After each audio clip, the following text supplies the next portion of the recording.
Channel people ஜாலின் Joya பொறுத்த வரைக்கும் நீங்கள் அவங்கள வலுக்கட்டாயமாக தான் அனுப்பிச்சிட்டீங்க. கிட்டத்தட்ட வந்து அவங்க குக் வித் கோமாளியில் ஒரு சாமிங் குயினாக இருந்துட்டு இருந்தாங்க. நீங்கள் முக்கியமாக அக்ஷய் கமல் அது மட்டும் இல்லாமல் விடிவி கணேஷ்னு சொல்லி இந்த மாதிரி ஆட்களை காப்பாற்றுறதுக்காக ஒரு சாமிங் குயினை கிட்டத்தட்ட வந்து ரொம்பவே சூப்பராக சமைச்சிட்டு இருந்த ஒருத்தங்களை அனுப்பிச்சிட்டீங்க. இது ரொம்பவே தப்பான எடிஷன் அப்படின்னு சொல்லி நிறைய ஃபேன்ஸ் குக் வித் கோமாளிகளுக்கு இருக்க நிறைய பேருக்கு வந்து இப்போ வந்து டிஎம் பண்ணி மெசேஜ் பண்ணிக்கிட்டு இருக்காங்க. ஸோ இதெல்லாம் பார்த்த ஜாலின் ஜோயா அவர்கள் பொறுத்தது போதும் பொங்கி எழுந்துரும் அப்படின்னு சொல்லி அவங்களே இதை பற்றி அவங்களோட லைவில் ஒரு விஷயத்தில் பேசியிருக்காங்க. ஸோ அது என்ன அப்படின்ற சொல்கிறேன் வாங்க. முதல் விஷயம் என்ன அப்படின்னு பார்த்தீங்கன்னா, ஜாலின் ஜோயா பொறுத்த வரைக்கும் குக் வித் கோமாளியில் 13 எபிசோடாக கிட்டத்தட்ட இருந்துகிட்டு இருக்காங்க. இதில் ஒரே ஒரு எலிமினேஷன் தான் நடந்திருக்கு. அவருமே வந்து ஜாலின் ஜோயாவோட கொஞ்சம் போராக சமைக்கிறவராக இருந்துட்டு இருந்தார்.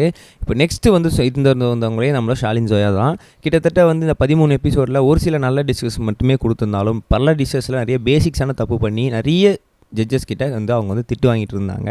ஸோ அப்படி இருக்கும் சமயத்தில் இப்போ முக்கியமான விஷயம் என்ன அப்படின்னு பார்த்தீங்கன்னா, வாரம் டேஞ்சர் ஜோனில் இருந்துட்டு இருந்தவங்க நேற்று எலிமினேஷன் வீக் அப்படின்றதுனால எப்பயும் போல் ஃபேஸ் ஆஃப் குக்கிங்கில் வந்து நின்றுட்டு இருந்தாங்க. இந்த ஃபேஸ் ஆஃப் குக்கிங்கில் அக்ஷய் கமல், விடிவி கணேஷ், நம்மள ஜாலின் ஜோயா அவங்க 3 பேருமே இருந்துட்டு இருந்தாலுமே 3 பேருக்குமே ஈரல் அப்படின்னு சொல்லி ஒரு டிஷ்ஷஸை வந்து கொடுத்துருந்தாங்க. அதில் ஜாலின் ஜோயா ரொம்ப பேசிக்ஸான தப்பு பண்ணி அதை வந்து குக் பண்ணுறதுல அது மட்டும் இல்லாமல் நிறைய விஷயத்தில் தப்பு பண்ணதுனால ஜாலின் ஜோயா தான் எலிமினேட்டட் அப்படின்னு சொல்லியிருந்தாங்க. இதை பற்றி எல்லாருமே வந்து பேசும்போது ஜாலின் ஜோயாவே லைவில் என்ன சொல்லியிருக்காங்க அப்படின்னா, இல்லை யாரை காப்பாற்றுறதுக்காகவே வந்து என்ன வந்து வலுக்கட்டாயமாக அனுப்பலை, உங்களுக்கு வெளியே இருந்து பார்க்கறதுனால தெரியலையான்னு தெரியல, உள்ளே வந்து பல சூப்பரான குக்ஸ்லாம் இருந்துகிட்டு இருக்காங்க.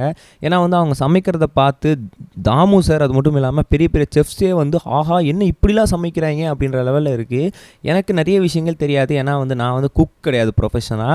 நான் வந்து அங்கே ஜாலியாக இருக்கிறதுக்காக வந்தேன். எனக்கு ஒரு சில விஷயம் மட்டும்தான் குக் பண்ண தெரியும். அப்படி இருக்கும்போது கண்டிப்பாக நாங்கள் வந்து எலிமினேட் ஆகிறது தான் அப்படின்றது ஒரு நியாயமான விஷயமாக தான் இருக்கும். அக்ஷய் கமல் வந்து சூப்பராக சமைப்பான். அவன் வந்து நிறைய வாட்டி செஃப் ஆஃப் த வீக் வாங்கியிருக்கான். விடிவி கணேஷ் அண்ணனை வந்து சாதாரணமாக நினச்சாதீங்க. அவருக்கு நிறைய விஷயம் தெரியும். அவர் வந்து வெளியே வந்து இருந்துகிட்டு இருக்காரு. பட் அவர் சூப்பரான குக் அப்படின்னு சொல்லியிருந்தாங்க. பட் நான் எலிமினேட் ஆனது வந்து எனக்கு நியாயமாக தான் படுது. கண்டிப்பாக நான் வைல்ட் கார்டில் வந்து ஃபேமஸாக வருவேன் அப்படின்னு சொல்லியிருக்காங்க.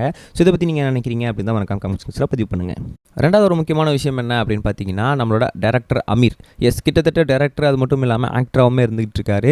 சமீப காலமாகவே வந்து அவர் அரசுக்கு வருவாரா மாட்டாரா அப்படின்னு சொல்லி ஒரு சில வந்து தடயங்களை விட்டுட்டு போயிட்டு இருக்காரு. அப்படி இருக்கும் சமயத்தில் ரீசெண்டாக ஒரு ப்ரெஸ் மீட்டில் என்ன சொல்லியிருக்காரு அப்படின்னு பார்த்தீங்கன்னா, தமிழக வெற்றி கழகத்தினோட தலைவரான தளபதி விஜய் அவர்கள் என்னை அரசியலுக்கு கூப்பிட்டாரு அப்படின்னா நான் கண்டிப்பாக வருவேன். அதுவும் அவர் கட்சியில் என்னை கூப்பிட்டாருன்னா நான் வந்து தடன்னு ஓடி போயிடுவேன் அப்படின்ற அவரையும் சொல்லியிருக்காரு. இதை பற்றி வந்து என்ன நினைக்கிறீங்க அப்படின்னு சொல்லி கேட்கும்போது, எனக்கு வந்து கொஞ்சமாக இப்போ அரசியலுக்கு வரணும் அப்படின்னு சொல்லி ஒரு ஆசை வந்திருக்கு. தளபதி விஜய் கூட இருந்தால் கொஞ்சம் நல்லா இருக்கணும் அப்படின்னு தோணியிருக்கு. மேபி வந்து அவர் வந்து கூப்பிட்டாரு அப்படின்னா கண்டிப்பாக நான் வந்து போக மாட்டேன்னு சொல்லி மறுக்கவே மாட்டேன். அவர் காலுக்காக வெயிட் பண்ணிட்டு இருக்கேன் அப்படின்னு சொல்லியிருக்காரு. வெயிட் பண்ணி பார்ப்போம் அவர் கூப்பிட்றாரா இல்லையான்னு சொல்லி. நம்ம நெக்ஸ்ட் வீடியோ சொல்கிறேன் கைஸ். பை. இது வரைக்கும் கனெக்டிங் டிவிக்கு சப்ஸ்கிரைப் பண்ணனா மறக்காமல் சப்ஸ்கிரைப் பண்ணிக்கங்க. உடனடி அப்டேட்ஸ் பெறுவதற்கு நோட்டிஃபிகேஷன் பெல்லையும் கிளிக் பண்ணிக்கங்க.